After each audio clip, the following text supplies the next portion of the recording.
Join me on my software development journey as I create a phone app for my client's protein shake shop. The payment methods are currently hard-coded, so let's give the user the ability to set it and store in the database. And for that, we'll use Stripe's Setup Intent API.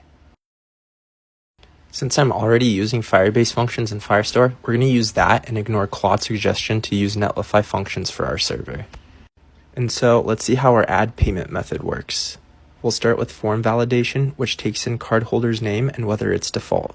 Then we'll pass customer's email and name over to a Firebase function called createSetupIntent. On the server, we spread the data, check that the user is signed in, instantiate Stripe in Firestore, check if user exists, and if a Stripe customer ID already exists on the user, let's make sure it also exists on Stripe. If not, we'll make a new one for the user, and finally we'll call Stripe's SetupIntent API. Once successful, we'll return a client secret. On the client, we'll use that to confirm that a setup intent was indeed created. And if successful, if the user wanted this new payment method to be used as default, we'll call a Firebase function called setDefaultPaymentMethod. Finally, if all goes well, we'll return a success message.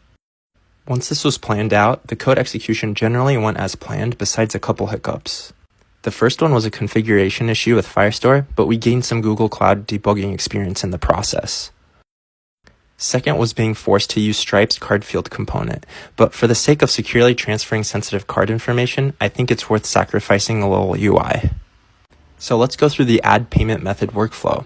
We'll start by adding the cardholder name, card details, which is handled by Stripe's card field component, and set the default toggle. So we get a success message, awesome, and our card is set as our default payment method, which is what we want.